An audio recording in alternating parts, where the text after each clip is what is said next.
La sentencia ecuatoriana escrita por otros. Ecuador está asolado por la corrupción judicial endémica.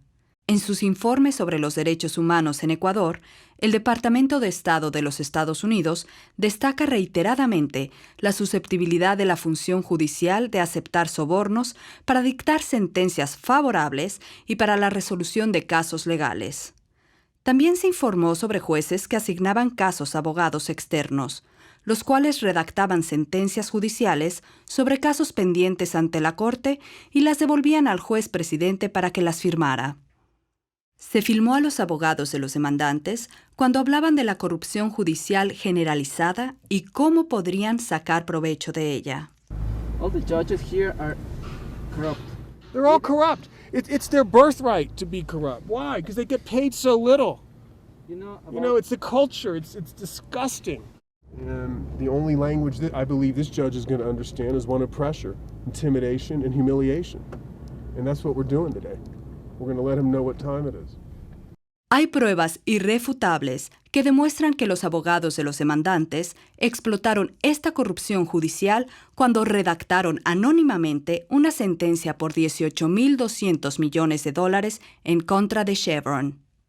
6 jueces diferentes presidieron el litigio del Lago Agrio entre mayo 2003 y marzo 2011.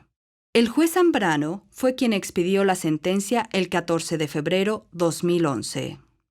Las actas de este caso abarcan más de 215,000 páginas, tal como un juez le comentó a Daryl Hannah en una toma que fue descartada de la película Crude. Podría tomar un año en leer toda constancia.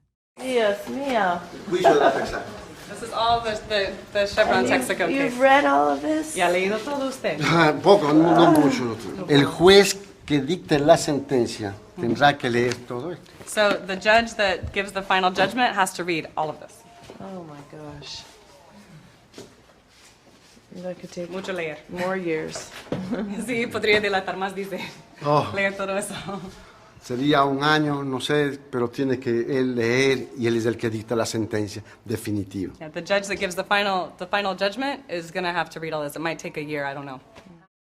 El 17 de diciembre de 2010, el juez Zambrano expidió una orden en que se declara concluida la prueba y se piden autos para sentencia.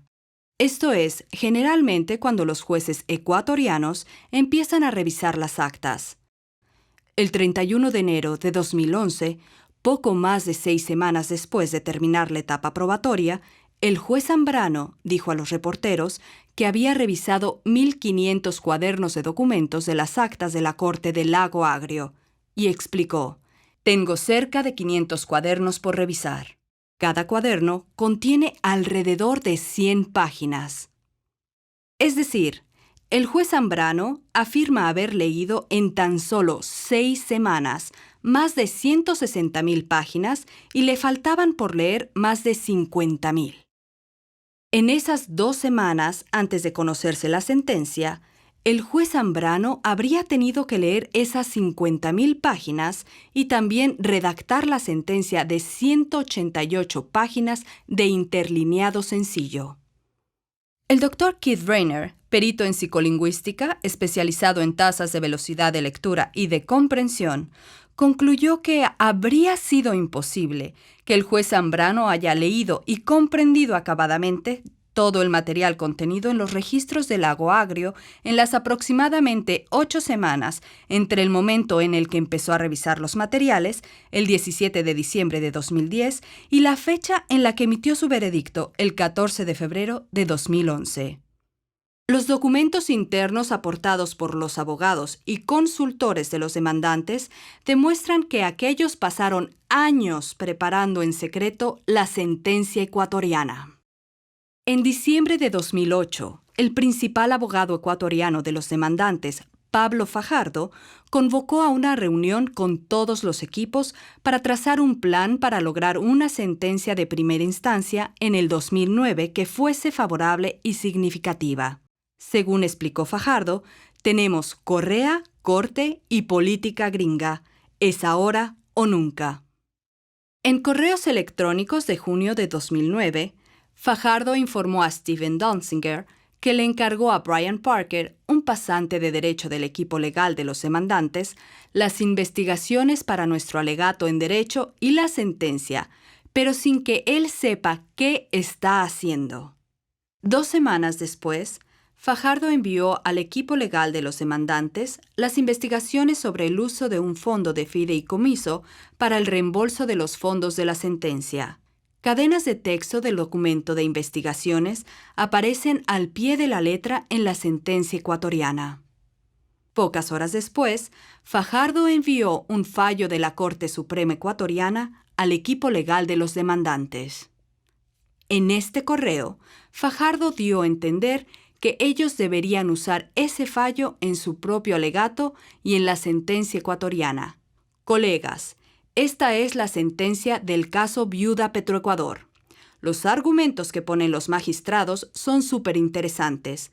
Creo que nos sirve perfectamente para nuestro alegato y vale la pena leer. Texto de ese fallo fue citado ampliamente en la sentencia ecuatoriana, pero no en el alegato. Los abogados de los demandantes circularon estos materiales para prepararse para una reunión clave para, y cito, el desenlace del caso y cómo hacer, cuánta plata poner, cómo repartir los rubros y todo.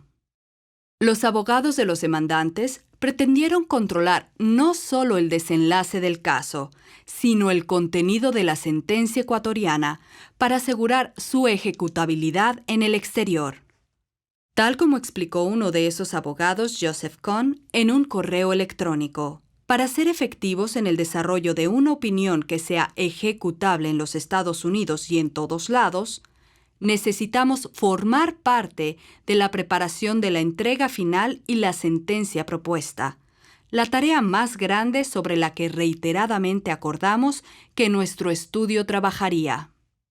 Si bien Cohn mencionó que se redactase una propuesta de sentencia, los demandantes jamás presentaron públicamente una propuesta de sentencia en la Corte de Lago Agrio. The Lago Agrio plaintiffs never publicly on the record submitted a proposed judgment in Lago Agrio, correct? No. En una reunión que tuvieron el 10 de septiembre de 2009, los abogados estadounidenses de los demandantes incluyeron como tema de debate la creación de la providencia final.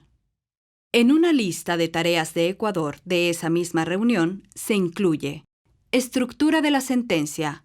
El bufete de Cohn continuará debatiendo y pensando cómo estructurar la sentencia. El juez Juan Núñez presidía el litigio del Lago Agrio cuando los abogados de los demandantes empezaron a redactar la sentencia ecuatoriana.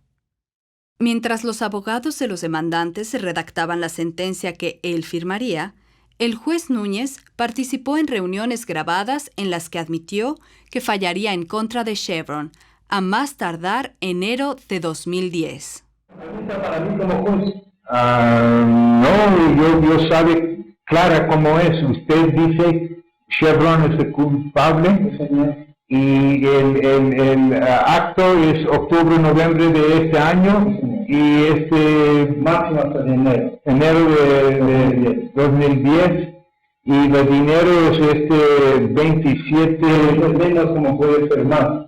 Ya, okay. Ya, más. Okay. Well, venden sus acciones en Chevron. Gracias. No, venden sus acciones. Después de conocerse públicamente los videos de las reuniones del juez Núñez, los abogados de los demandantes admitieron en correspondencia interna que el gran problema es que el juez prevarica y lo malo es que prevarica al afirmar cosas de la sentencia. Eso le puede costar un juicio penal. Lo malo también es su presencia en esa reunión en la que supuestamente participa un funcionario del gobierno. El juez Núñez de inmediato se excusó del caso, luego que los videos salieron a la luz pública. Esto demoró, pero no desbarató los planes de los abogados de los demandantes en cuanto a la sentencia. Para diciembre de 2009, poco antes de que el juez Zambrano asumiera el caso, Fajardo le envió a Donziger un correo en que le aseguraba que casi en definitiva los demandantes iban a cumplir su plan de la sentencia. Cuando vengas te contaré los detalles, que no se pueden contar por esta vía. El plan de la sentencia creo que se va a cumplir. No estoy 100% seguro, pero sí un 99.99% de seguro. 3 renombrados expertos han concluido que partes de la sentencia ecuatoriana fueron plagiadas directamente de bases de datos y documentos internos no radicados de los abogados de los demandantes. Por ejemplo, partes de la sentencia ecuatoriana son una reproducción casi literal de uno de los memorandos internos no radicados de los abogados de los demandantes, llamado memorando de fusión. Los lingüistas forenses también han concluido que el juez Zambrano no fue el autor de la sentencia ecuatoriana. Dadas las evidencias y los análisis periciales, está claro que la sentencia ecuatoriana fue redactada anónimamente en parte o en su totalidad por los agentes de los demandantes. Pese al fraude cometido en la demanda, a la corrupción de Cabrera y a las claras pruebas de que la sentencia por $18 mil millones fue escrita anónimamente, Ecuador insiste que la sentencia es legítima y que Chevron debe pagar. Pero Chevron reitera su cometido de revelar la verdad acerca de la demanda de Lago Agrio y asegurar que los autores del fraude sean llevados ante la justicia.